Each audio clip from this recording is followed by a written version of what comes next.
De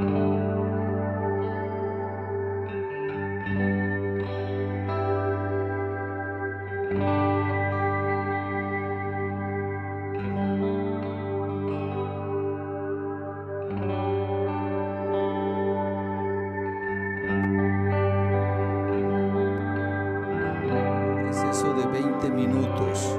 En esos 20 minutos ustedes pueden ir a cenar allá, ¿verdad? Pueden ir a adquirir el material. Van a ser 20 minutos exactos, porque esto es tiempo de televisión.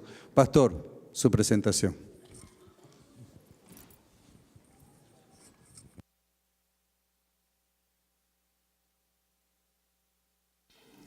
Son 20 minutos literales, no proféticos.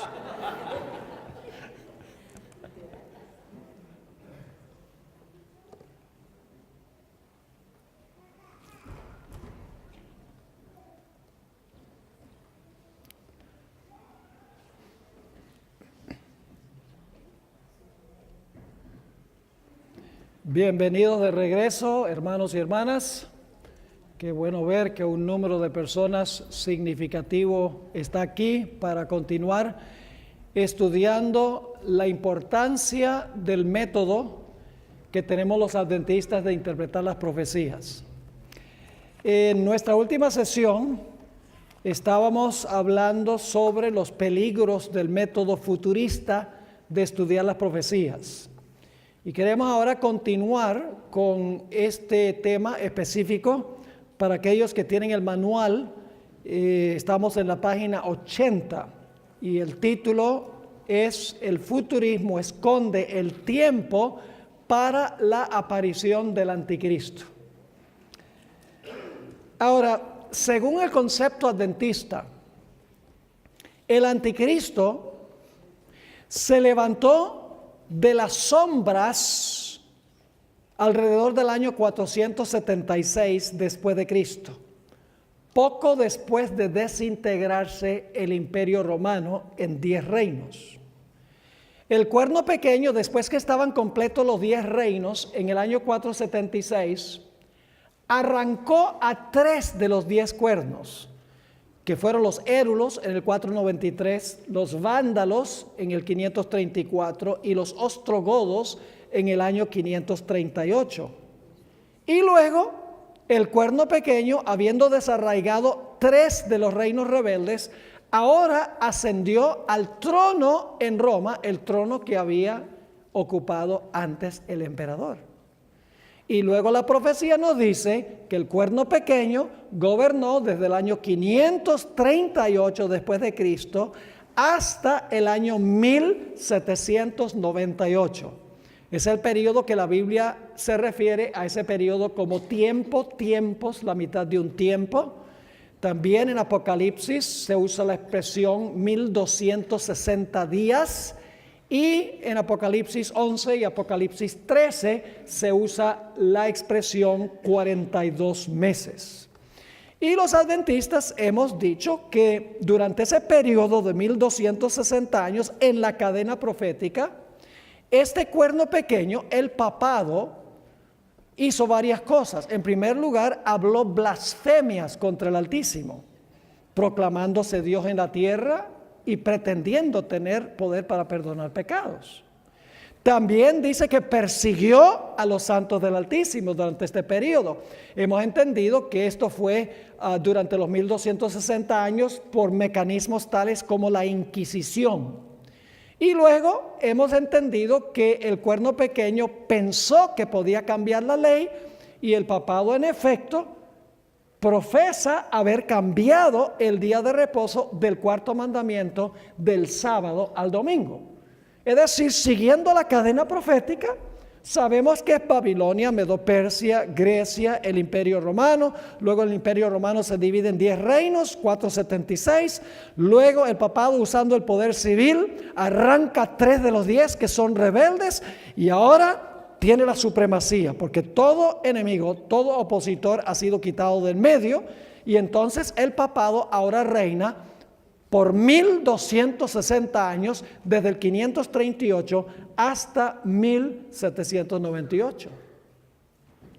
Pero, escuchen bien, si el anticristo no apareció poco después de desintegrarse el imperio, entonces no ha aparecido todavía. Y si no ha aparecido todavía, escuchen bien, el papado no tiene nada que ver con el cumplimiento de Daniel 7. Y por lo tanto el papado no sería responsable de cambiar la ley de Dios. ¿Me están entendiendo la seriedad de esto? Los futuristas enseñan que Daniel 2 se cumplió en la cadena profética hasta las piernas. Pero dicen, al igual que nosotros, que la cabeza de oro es Babilonia, pecho y brazos de plata, Medo-Persia, vientre de bronce Grecia, piernas de hierro Roma.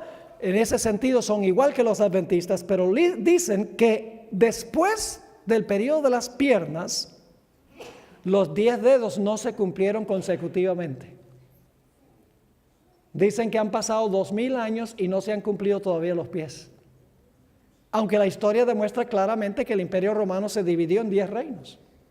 Sucedió en el 476, pero ellos dicen no, eso no se cumplió. Es decir, hay 2000 años entre las piernas y los pies de la imagen de Daniel capítulo 2. Entonces ellos dicen, lo que va a suceder es después del rapto, entonces empiezan a cumplirse los 10 dedos de los pies y empiezan a cumplirse los 10 cuernos en la cabeza de la cuarta bestia de Daniel el capítulo 7. Si ese es el caso, entonces ¿cuándo va a aparecer el anticristo? ¿Ya apareció en la historia o va a aparecer en el futuro? Va a aparecer en el futuro. Y si apareció en el futuro, ¿tiene el papado algo que ver con el cumplimiento de esta profecía? Absolutamente nada. El diablo ha querido esconder la identidad del cuerno pequeño, la identidad de la bestia, proyectando el cumplimiento al futuro, en vez de mostrar que el cumplimiento llegó a existir durante el periodo de la cadena profética. Así que yo pregunto, ¿el método futurista esconde el tiempo cuando debía aparecer el anticristo? Sí. La Biblia dice que iba a aparecer cuando cayera el imperio romano y se dividieran 10 reinos y cuando el cuerno arrancara 3 cuernos con la ayuda del poder civil. Pero lo que dicen los futuristas, no, los pies no se cumplieron, los 10 cuernos no se han cumplido. Eso va a pasar después del rapto, en el futuro. Entonces, si ese es el caso, el papado nada tiene que ver con el cumplimiento de las profecías. El futurismo también oculta el lugar a donde aparece el anticristo. Para los adventistas del séptimo día, el cuerno pequeño o la bestia representa lo mismo que el cuerno pequeño, representa un sistema de cristianismo apóstata que surgió después que se desintegró el imperio romano. Según el concepto que tenemos nosotros los adventistas del séptimo día, el templo, escuchen bien, a donde se sienta el anticristo, según Tesalonicenses 2 dice que se sienta en el templo de Dios como Dios, haciéndose parecer Dios. Nosotros los adventistas, al igual que Martín Lutero, Juan Calvino, John Wesley, Ulrico Zwinglio, todos los reformadores, decían que el templo no era el templo literal en Jerusalén en un futuro, sino que el templo era el templo espiritual de la iglesia. Es decir, la iglesia es el templo. No es un templo literal, es un templo espiritual. Pero ahora escuchen bien.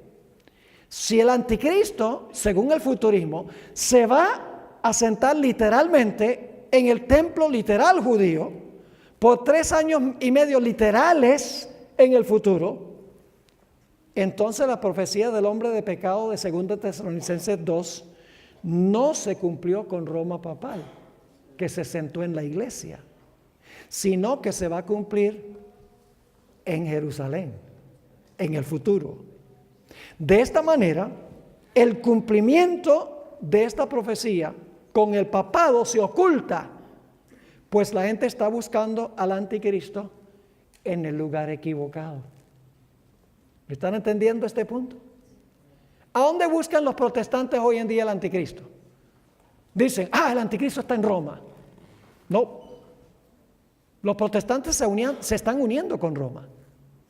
Los grandes líderes protestantes, los grandes evangelistas de la televisión, uno tras uno ha hecho viajes a Roma y después de visitar se han mostrado admirados del papado. Rick Warren, quien escribió el libro La Iglesia con Propósito, y entre otros libros que muchos adventistas inclusive han usado, él dice que tal vez los protestantes y los católicos deben unirse a base de los puntos de doctrina que tienen en común, exactamente lo que dice el Espíritu de Profecía. Yo les pregunto, ¿ustedes creen que si ellos interpretaran las profecías de acuerdo a un método historicista, que ellos estarían dispuestos de unirse con el papado? Ni se lo crean. Si ellos entendieran que el templo es la iglesia, el templo espiritual, la iglesia, y no un templo futuro que se va a levantar en Jerusalén, ellos no harían ningún viaje a Roma, porque reconocerían que en Roma está la sede del anticristo. Otro punto, el futurismo oculta la manera en que aparecerá el anticristo. Noten que estamos diciendo, el futurismo oculta el tiempo cuando va a aparecer, oculta el lugar a donde va a aparecer y oculta también la manera en que se va a manifestar. El futurismo enseña que el cuerno pequeño o la bestia representa a un individuo malévolo que se levantará en el futuro después del rapto de la iglesia. En contraste, nosotros los adventistas, junto con los reformadores protestantes, creemos que el anticristo es un falso sistema cristiano que ya se levantó y que se sentó en el templo espiritual, es decir, en la iglesia. ¿Saben ustedes que cada vez que el apóstol Pablo usa la expresión templo de Dios, nunca lo aplica al templo literal judío? Lo aplica a nuestro templo espiritual, que es nuestro cuerpo, y lo aplica a la iglesia. Es decir, 2 Tesalonicenses 2, donde dice que el anticristo se sienta en el templo de Dios como Dios, haciéndose parecer Dios. En todos los demás lugares, la palabra templo se refiere al templo espiritual, a la iglesia. Quiere decir que el anticristo se va a sentar en la iglesia, no en un templo literal reconstruido en Jerusalén. Ahora, escuchen bien, si el cuerno pequeño o la bestia es un personaje blasfemo que se levantará en el futuro, entonces no puede representar a un sistema cristiano apóstata que se levantó en el pasado. ¿Me están entendiendo el punto?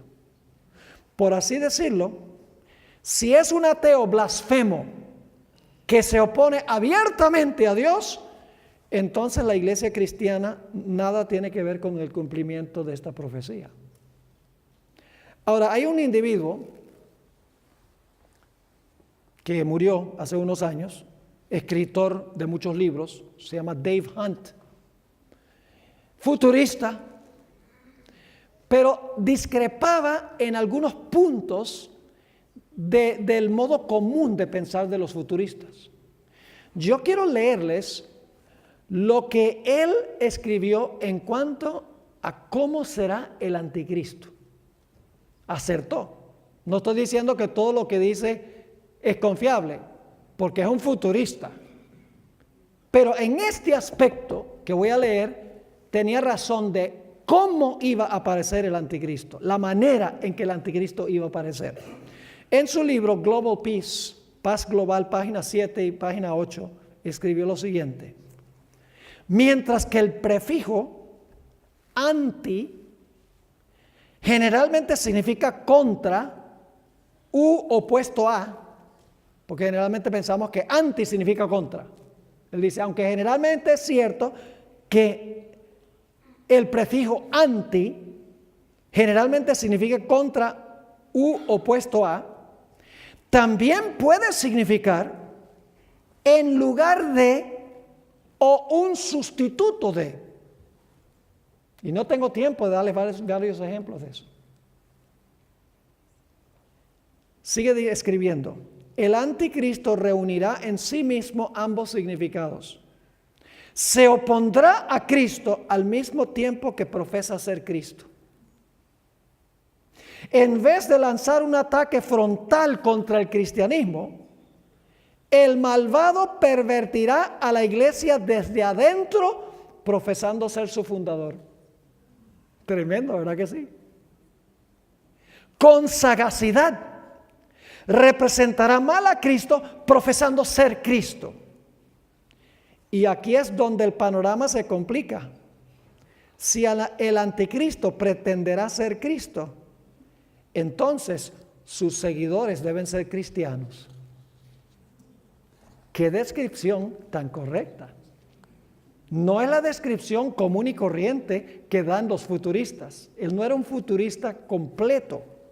En este sentido tenía razón de la forma en que iba a aparecer el anticristo. El anticristo no va a ser un ateo blasfemo que desafía a Dios y dice, muéstrame que existe. No, no, no. Enseguida los cristianos se opondrían a ese. El diablo es mucho más sigiloso, mucho más capcioso. Para engañar a los cristianos tiene que ser un individuo que profesa representar a Cristo mientras que en verdad se opone a Cristo. Y por eso los adventistas hemos dicho que el obispo de Roma y su sistema son representados por el cuerno pequeño y la bestia. Es un sistema dentro de la iglesia, la manera en que aparece. Siguiente punto. El futurismo esconde quiénes son los oponentes en el conflicto final. Los adventistas, hermanos y hermanas, creemos que los enemigos del pueblo de Dios al final de la historia son el dragón, la bestia y el falso profeta. Y bíblicamente hemos demostrado que el dragón representa a Satanás obrando por medio de los poderes civiles del mundo. La bestia representa el papado y el falso profeta representa el protestantismo apóstata, especialmente como se encuentra manifestado en los Estados Unidos de América. Y hemos visto que el conflicto final es entre estos tres poderes, los poderes civiles del mundo, el protestantismo apóstata, la iglesia romana y el pueblo de Dios que guarda los mandamientos de Dios, que recibe el sello de Dios, que es el sábado como día de reposo. Es decir, la guerra final es entre estos tres poderes y el remanente fiel que guarda los mandamientos de Dios, incluyendo el sábado. ¿Cómo entienden los futuristas el conflicto final? Según ellos, la batalla final será entre los judíos y los árabes y musulmanes aliados con los rusos contra los judíos literales. Si esto fuera cierto, entonces el papado y el protestantismo apóstata no tendrían nada que ver con el cumplimiento de las profecías. Es decir, para ellos la batalla final es antisemítica contra los judíos, primordialmente por parte de los musulmanes, los árabes, unidos con los rusos para atacar a los judíos literales. Pero la Biblia dice que el conflicto final, Satanás se enoja, es contra los que guardan los mandamientos de Dios. El testimonio de Jesucristo. Los que tienen el sello de Dios. Ese es el punto de contención.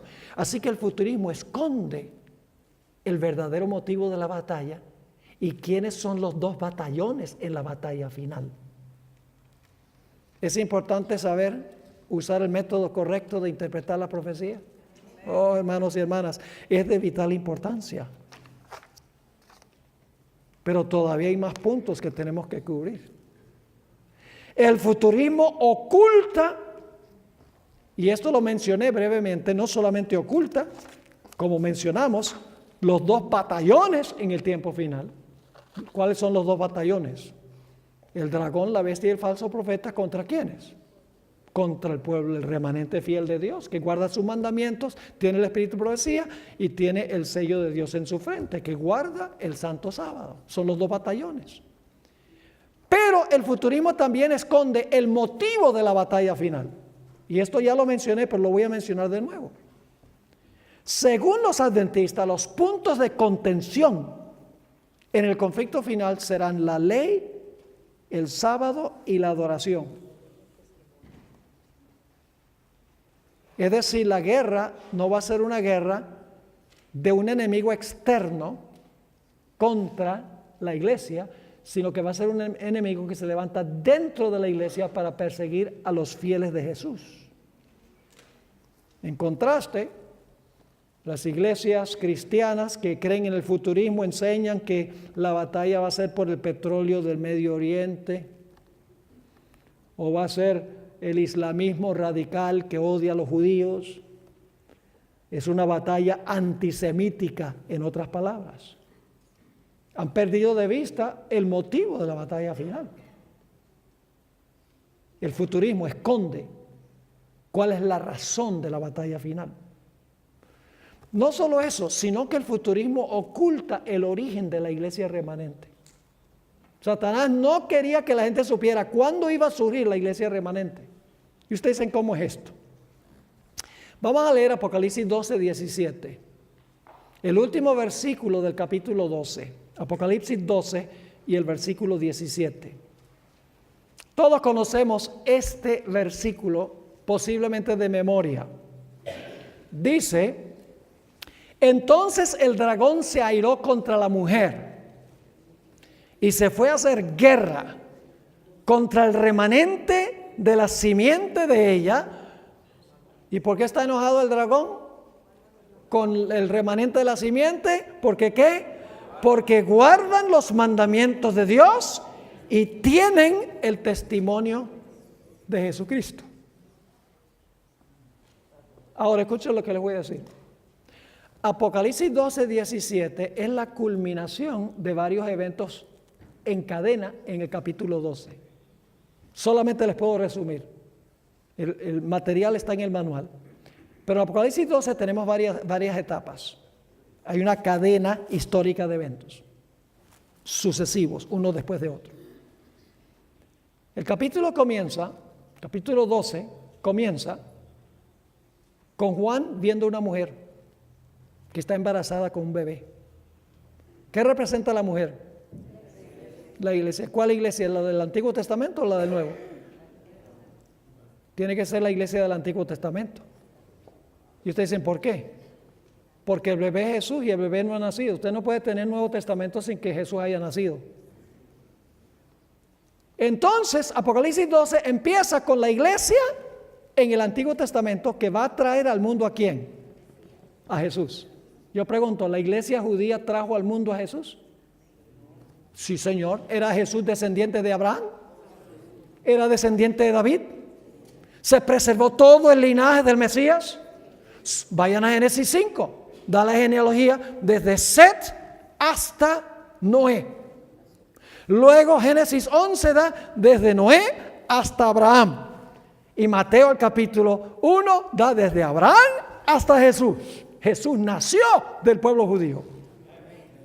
Empieza en el Antiguo Testamento con la iglesia del Antiguo Testamento. Y luego el bebé nace.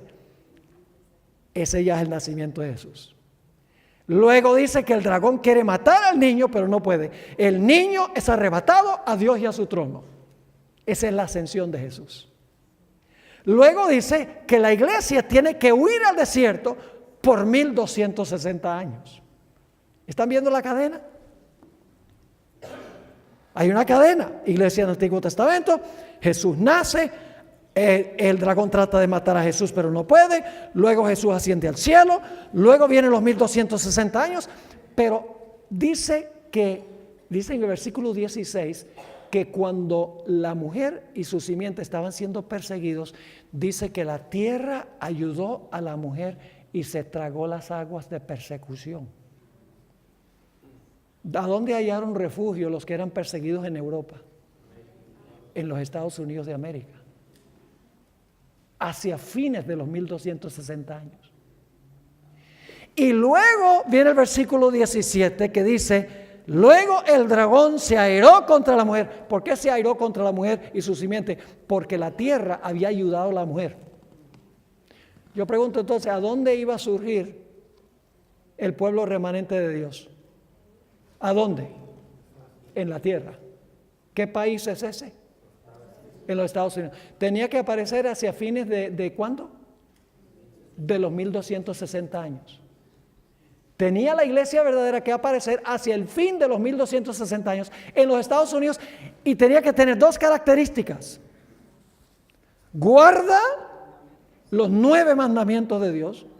No, guarda los 10 mandamientos de Dios y tiene el don de profecía. ¿Cuántas iglesias en el mundo cuadran con esas características? Se levanta poco, se levanta en los Estados Unidos alrededor del final de los 1260 años, que dice que se debe guardar toda la ley de Dios, incluyendo el sábado, y que tiene el don de profecía. Una sola iglesia. Pero si Apocalipsis 12 se va a cumplir en el futuro, después del rapto de la iglesia, ¿qué tiene eso que ver con el origen de la iglesia adventista? Nada. Satanás quiere esconder la profecía que indica el origen de la iglesia adventista del séptimo día. Y el diablo es un zorro. ¿Sí o no?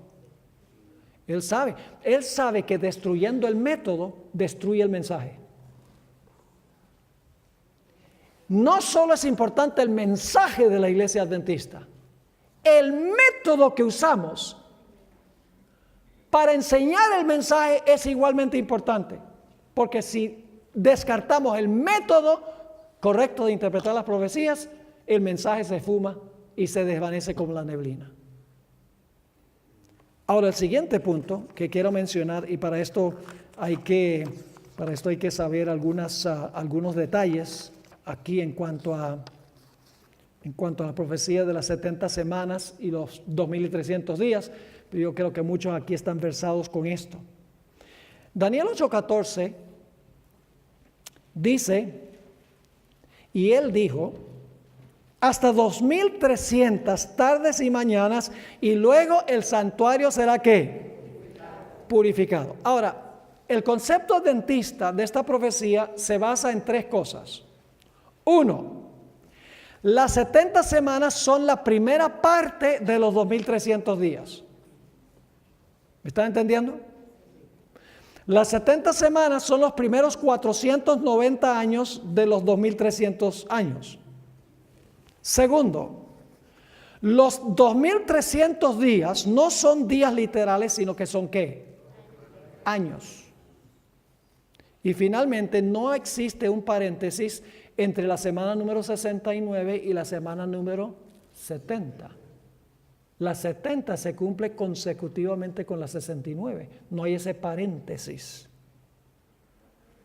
Ahora escuchen bien, los eruditos que han apostatado de la iglesia adventista, personas como Cartwright y Ballinger y Fletcher y Desmond Ford, más recientemente, y aún más recientemente un individuo que se llama Dale Retzlaff, que manda una revista que se llama Proclamation, donde él echa a tierra todo lo que es adventista, y fue profesor en una escuela secundaria adventista, profesor de Biblia, y ha repudiado todo el adventismo.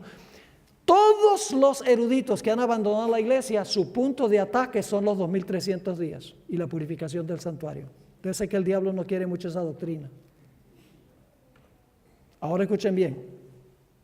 Si erramos en la fecha que comienza y termina las 70 semanas, se destruye el cumplimiento de los 2300 días en 1844. ¿Qué sucede si nosotros comenzamos los 2300 días en el 445 en vez del 457? ¿Qué pasa con 1844? Erróneo. Si el comienzo está mal. Y si pensamos que los 2300 días son días literales y no años, se esconde igual el cumplimiento de la profecía en 1844. Lo que Satanás ha tratado de hacer, mis hermanos y hermanas, es esconder el hecho de que en 1844 comenzó el juicio celestial. Ahora, ¿qué pasa si nosotros creemos que hay un paréntesis de 2000 años entre la semana 69 y la semana número 70? ¿Qué hace eso con la profecía de los 2300 días? Nosotros queremos que los 2300 días se basa en las 70 semanas, se cumplen consecutivamente los primeros 490 años y luego vamos hasta 1844 para completar todos los 2300 días. Pero si usted pone 2000 años entre la semana 69 y la semana 70, ¿qué pasa con la fecha 1844? No existe. Porque la interpretación depende de una comprensión de que esto es consecutivo, sin paréntesis y sin interrupciones. Pero hay algo más. Los pioneros de la iglesia adventista que descubrieron en la Biblia esta profecía de los 2300 días y que iba a comenzar el juicio en 1844 en el lugar santísimo del santuario celestial. Poco después de 1844 empezaron a descubrir las verdades distintivas de la iglesia adventista. Las verdades que nos distinguen de los demás cristianos. ¿Saben dónde se encuentran las doctrinas que nos distinguen de todos los demás cristianos? En el lugar santísimo del santuario. Es decir, cuando ellos entendieron que en 1844 comenzó el juicio en el lugar santísimo, entraron por fe con Jesús al lugar santísimo y ahí encontraron las doctrinas claves de la iglesia adventista. ¿Qué se encontraba en el arca del pacto? ¿Qué dice el mundo cristiano de los 10 mandamientos? Clavados en la cruz. ¿Qué está en el centro de los 10 mandamientos? El sábado. ¿Qué dice el mundo cristiano del sábado? Era para los judíos. Se encontraba un pote de maná. Dios quiso enseñar el sábado con el maná, pero también quiso enseñar la reforma pro salud. ¿Recuerdan que el pueblo de Israel se aburrió del maná? Queremos carne. No querían la dieta sencilla que Dios dio. ¿Qué dice el mundo cristiano en cuanto a ciertas cosas que no debemos comer? Dicen, la oración santifica el chancho.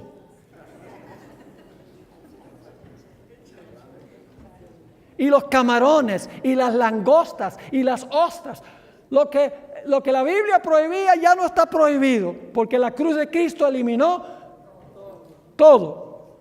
Es decir, la fisiología, lo que antes hacía daño, ahora no hace daño. Y yo podría decir algo de la iglesia adventista también. Hoy muchos adventistas toman café. Están enviciados con el café. Debe ser que el café se convirtió. ¿El café hacía daño? Sí, ¿el café todavía hace daño? Entonces, ¿cómo ahora justificamos el café? Y la gente dice, el pastor Borges es un fanático, me dice que no debemos tomar café. ¿Acaso él está viviendo todavía en el siglo XIX? La fisiología humana no ha cambiado. Si la hermana White dice que el café hacía daño al sistema nervioso, todavía hace daño al sistema nervioso. Y debemos abstenernos de usarlo.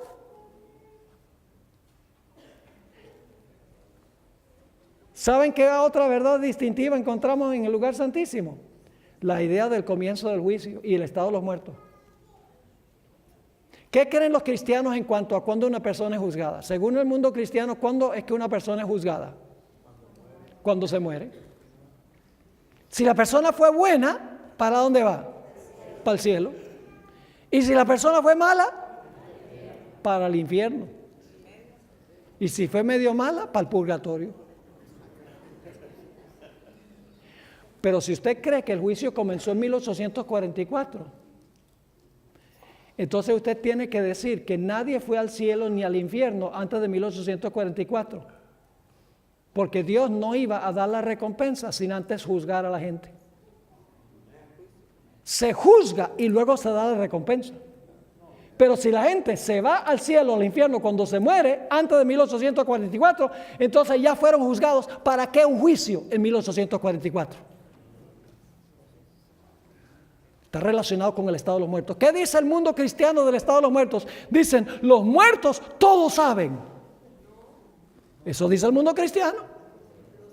Pero la iglesia adventista dice, los muertos nada saben. Es decir, en 1844, No solamente Satanás quiere esconder que ahí comenzó el juicio, sino que quiere esconder las verdades del lugar santísimo que los pioneros descubrieron cuando entraron en 1844 al lugar santísimo. ¿Satanás odia el mensaje adventista? Oiga, mi hermano, odia el mensaje adventista y hace todo lo posible por repudiarlo. Después de 1844 fue que el método historicista prácticamente desapareció en el mundo protestante. Quiero leerles un par de citas aquí. Uno escrito por Richard Kyle en su libro The Last Days Are Here Again. Es un libro en inglés, no está en español, yo lo traduje esta cita. Él fue por mucho tiempo futurista. Fue miembro de un grupo que se llamaba los Hermanos de Plymouth, the Plymouth Brethren, súper futuristas, fundados por John Nelson Darby, uno de los fundadores del futurismo. Y él escribió lo siguiente: a pesar de su visibilidad, el movimiento millerita ha tenido poca influencia sobre el pensamiento escatológico en tiempos posteriores. Es decir, el millerismo ya no tiene ningún impacto sobre el protestantismo. Pero luego dice, pero sí tuvo tres efectos de largo plazo. El millerismo, es decir, el movimiento de Guillermo Miller, los que proclamaron 1844, dice, hubo tres efectos a largo plazo. Uno, el milenismo dio a luz a la Iglesia Adventista del Séptimo Día. Dos, desacreditó el premilenismo historicista. Es decir, el chasco, ya dijeron, nos deshacemos del principio día por año, nos deshacemos del historicismo. Desapareció el milenismo, el premilenismo historicista, causando que desapareciera casi totalmente después de 1844. Es decir, el historicismo, dice él, desapareció después de 1844. Y luego el tercer asunto es que el fiasco millerita demostró los peligros de fijar fechas para el retorno de Jesús.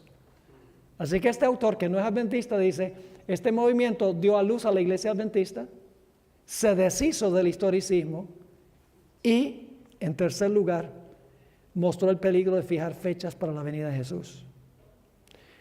En la página 102 de su libro escribió, el gran chasco de 1844 diezmó el premilenismo historicista, pero un premilenismo futurista que se llama dispensacionalismo, pronto apareció en el escenario.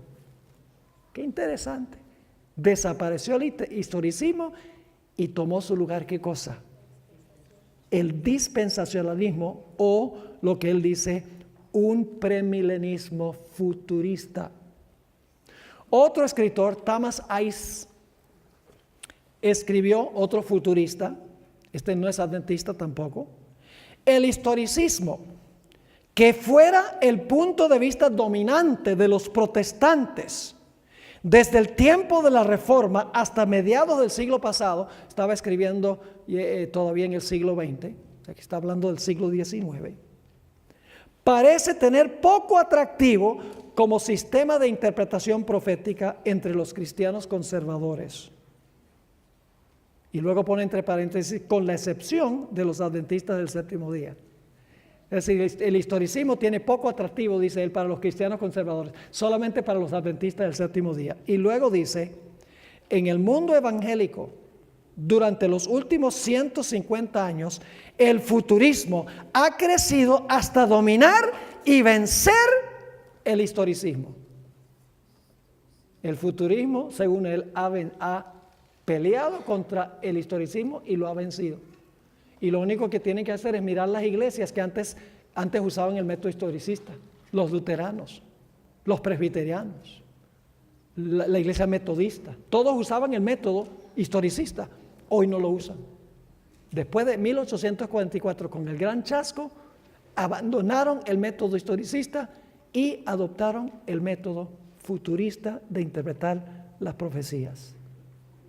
La sierva del Señor, en el libro Primeros Escritos, página 256, escribió lo siguiente: después del gran chasco de 1844, Satanás y sus ángeles estuvieron muy atareados poniendo trampas para perturbar la fe del cuerpo de los creyentes. Afectó la mente de personas que habían tenido experiencia en los mensajes y que aparentaban humildad. Algunos señalaban como futuro el cumplimiento de los mensajes del primer ángel y del segundo, mientras que los otros lo asignaban a un tiempo lejano en el pasado y declaraban que ya habían sido cumplidos. ¿Están captando? Después de 1844, no, los mensajes son futuros, no, los mensajes son pasados. Sigue escribiendo. Estos adquirieron influencia sobre la mente de los inexpertos y perturbaron su fe. Algunos escudriñaban la Biblia para fortalecer su fe en forma independiente del cuerpo de creyentes. Satanás se regocijaba de todo esto porque sabía que a aquellos que se separasen del ancla podría afectarlos mediante diferentes errores y moverlos de aquí para allá por diversos vientos de doctrina.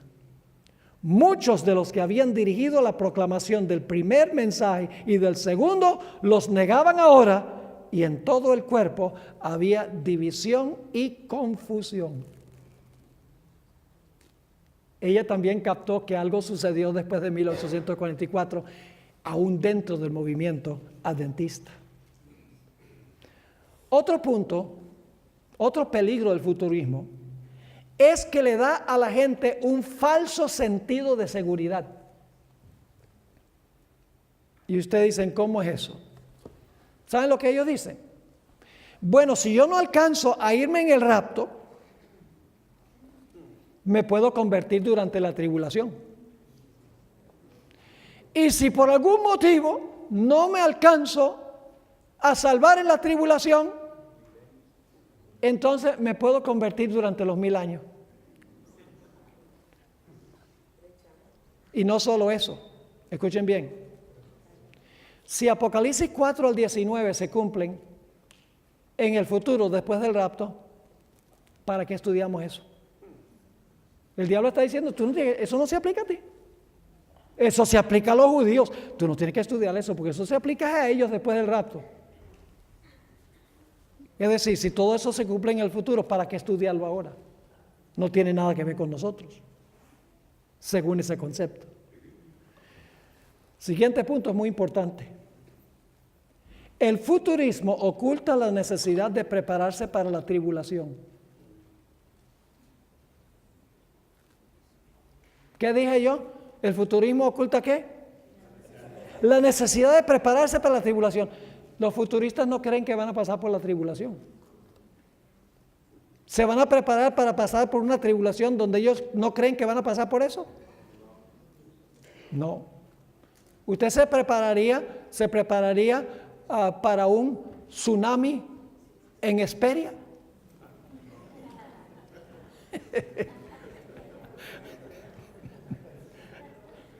No, porque dice, no va a haber un tsunami aquí en Hesperia. Usted no se prepara para aquello que piensa que no va a ocurrir. Y ellos dicen, nos vamos en el rapto. La tribulación es para los pobres judíos. Y se confían. Satanás sabe que vamos a necesitar una preparación especial para pasar por el tiempo de angustia. Él sabe que este va a ser el peor periodo en la historia del planeta Tierra y que el pueblo de Dios va a necesitar una fe perseverante e inquebrantable. Por eso Satanás ha convencido al mundo protestante de que no van a estar aquí. Y si no piensan que van a estar aquí, no van a tomar medidas. ¿Para qué? Para preparar una fe que pueda pasar por ese periodo. Lamentablemente, los cristianos de hoy en día se han vuelto complacientes. Su vida de confort y facilidad los ha convertido en creyentes espiritualmente flojos e indolentes. En una sociedad que está acostumbrada a la gratificación inmediata, se acostumbran a una vida fácil y cómoda y la gente no está dispuesta a tolerar ni un poquito de sufrimiento ni dolor. Imagínense ustedes, hay una iglesia que se llama Pare de Sufrir.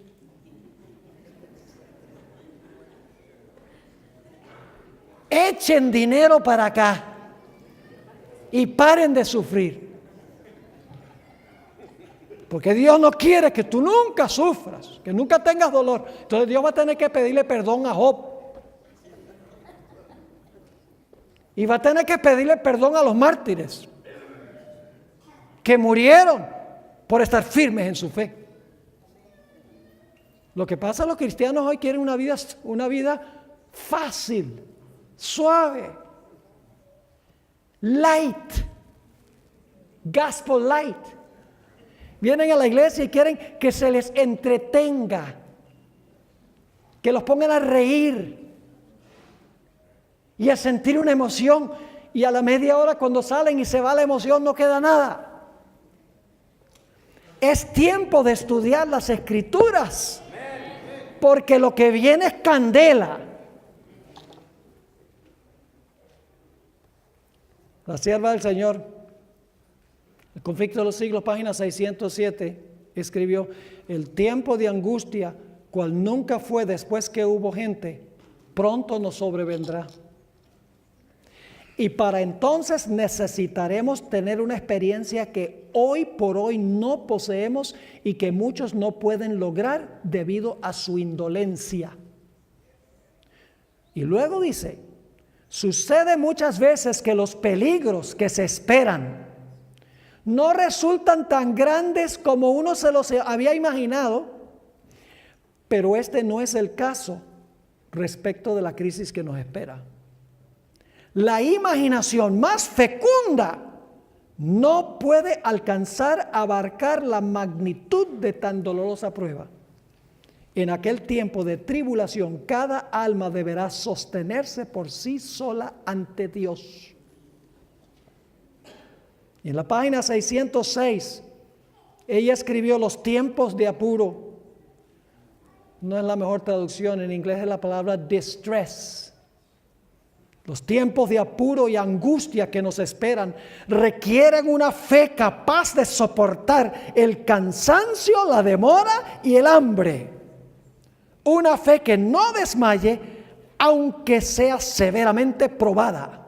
El tiempo de gracia, eso es ahora, les es concedido a todos a fin de que se preparen para aquel tiempo. Pero Satanás le dice a los futuristas: you're not going to be here. No van a estar aquí. Se van en el rapto. Ese tiempo de angustia es para los judíos. Como si no han sufrido suficiente ya.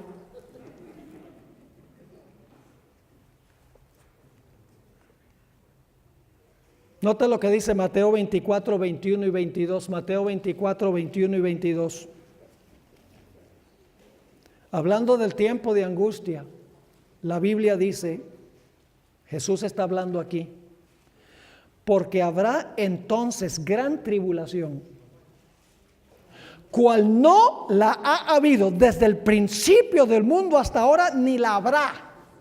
Así de terrible va a ser. Y si aquellos días no fuesen acortados, nadie sería salvo, mas por causa de los escogidos, aquellos días serán acortados. Así de terrible va a ser. Yo pregunto, ¿creen ustedes que fue una gran prueba para los 3 jóvenes ser echados en el horno de fuego? ¿Creen que fue facilito? ¿Por qué no tenían miedo de ser echados al horno, que representa el tiempo de angustia? Porque tienen una confianza implícita en su Dios. Y cuando Daniel fue echado en el foso de los leones, el rey le dice: Daniel, el Dios a quien tú continuamente sirves, ¿te ha podido librar? Continuamente sirves. Y al final de la historia dice que Daniel fue librado porque creyó en su Dios. ¿Cuándo debemos desarrollar esa relación con Dios? Pasado mañana. Hoy. Porque yo no sé si yo voy a estar vivo en un minuto. Hoy es el día de la salvación y escuchen bien, si nosotros no llegamos al tiempo de angustia después que se cierre la puerta de la gracia y llegamos nosotros a morir, se cerró la puerta. Así que no se confíen y digan, bueno, con tal que no se haya cerrado la puerta todavía hay oportunidad. Porque el momento cuando nos morimos se cerró la puerta, aunque no lleguemos al cierre de la gracia del mundo. Así que tenemos que estar bien con Dios. Fíjense lo que dice Daniel 12:1 de este tiempo de angustia. En aquel tiempo se levantará Miguel, el gran príncipe que está de parte de los hijos de tu pueblo, y será tiempo de angustia. ¿Qué clase de tiempo de angustia? Cual nunca fue desde que hubo gente hasta entonces. Pero aquí viene la buena nueva. Pero en aquel tiempo será libertado tu pueblo, todos los que se hallen escritos en el libro. Así que si permanecemos fieles a Dios, seremos librados. Pero los que no están esperando estar aquí durante ese periodo, serán hallados, según dice la sierva del Señor, en medio del tiempo de angustia, sin refugio.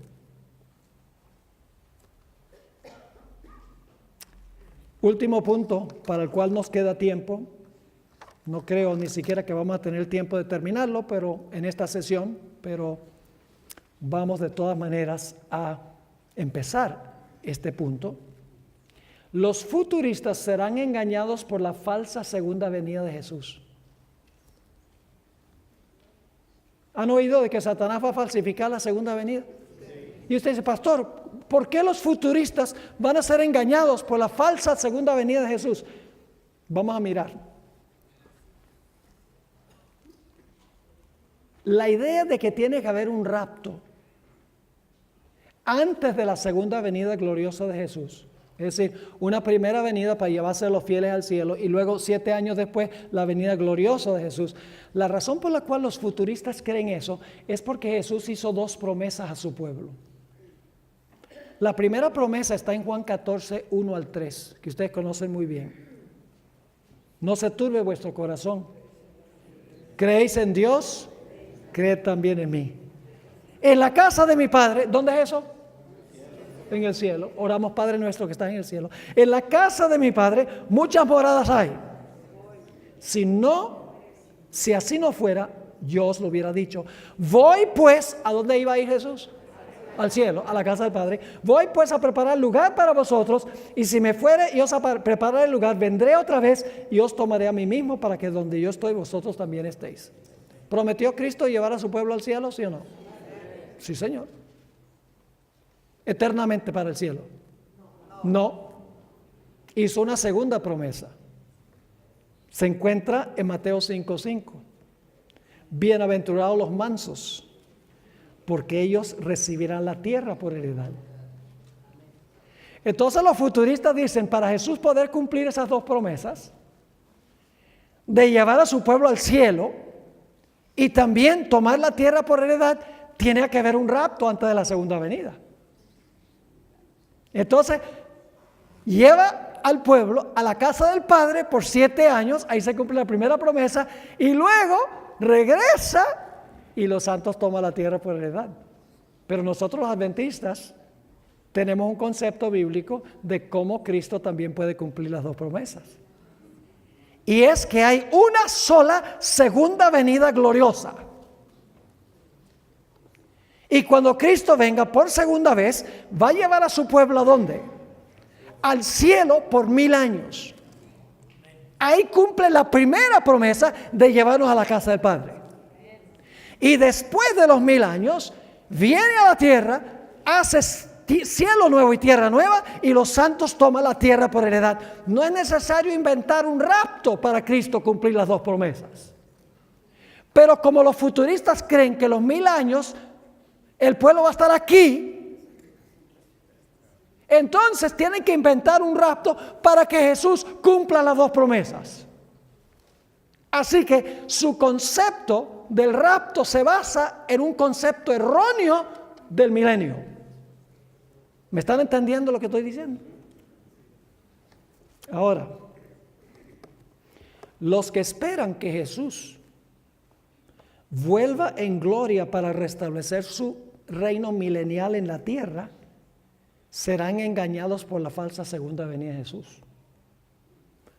Porque van a estar esperando que Cristo va a venir en su venida gloriosa, va a pisar la tierra, va a sanar las enfermedades, va a hablar bonito. Aquí lo están esperando. ¿Me están entendiendo el punto? No solo entonces es importante saber que Jesús vendrá, sino que hay que saber cómo vendrá. Jesús advirtió en cuanto a los peligros de no saber, de esperar que Jesús viniera a caminar en esta tierra. En Mateo 24, 26 y 27, así que si os dijeren, mirad, está en el desierto, no salgáis. O mirad, está en los aposentos, no lo creáis. Porque como el relámpago que sale del oriente y se muestra hasta el occidente, así será también la venida del Hijo del Hombre. Pero como los futuristas están esperando que va a haber un rapto y que luego viene la venida gloriosa de Jesús, y Jesús cuando venga va a pisar la tierra y va a caminar sobre la tierra como un ser glorioso, etcétera, se van a comer el cuento. ¿Me están entendiendo el punto? Ahora quiero leerles un pasaje. Este pasaje es demasiado largo para el tiempo que todavía tenemos, pero voy a comenzarlo y luego reanudamos en la siguiente sesión. La hermana White habla de la falsificación de la segunda venida en el conflicto de los siglos, página 624 a la página 626. El acto capital que coronará el gran drama del engaño será que el mismo Satanás se hará pasar por Cristo. Hace mucho que la iglesia profesa esperar el advenimiento del Salvador como consumación de sus esperanzas. Pues bien, el gran engañador aparentará que Cristo ha venido. En diferentes partes de la tierra, Satanás se manifestará a los hombres como un ser majestuoso, de un brillo deslumbrador, parecido a la descripción que del Hijo de Dios da Juan en Apocalipsis. La gloria que le rodee superará cuanto hayan visto los ojos de los mortales. El grito de triunfo repercutirá por los aires: Cristo ha venido, Cristo ha venido. Todos los futuristas que estaban esperando que Jesús viniera a caminar en la tierra. El pueblo se postrará en adoración ante Él mientras levanta sus manos y pronuncia una bendición sobre ellos, como Cristo bendecía a sus discípulos cuando estaba en la tierra. Su voz es suave y acompasada, aunque llena de melodía. En tono amable y compasivo enuncia algunas de las verdades. Noten, algunas de las verdades celestiales y llenas de gracia que pronunciaba el Salvador. Cura las dolencias del pueblo y luego, en su fementido carácter de Cristo, asegura haber cambiado el día de reposo del sábado al domingo. Y manda a todos que santifiquen el día bendecido por Él. Declara que aquellos que persisten en santificar el séptimo día blasfeman su nombre, porque se niegan a oír a sus ángeles que les fueron enviados con la luz de la verdad. Este es el engaño más poderoso y resulta casi irresistible. Si la gente está esperando que Cristo va a venir a caminar en la tierra, ¿van a estar engañados por esto? ¿Por qué no será engañado el verdadero pueblo de Dios? Porque ellos van a saber cómo Cristo va a venir. Así que no solo es importante saber que viene, sino que hay que saber cómo viene. La doctrina de su venida es importante y eso estudiaremos en nuestro próximo periodo. Oremos, Padre. Estamos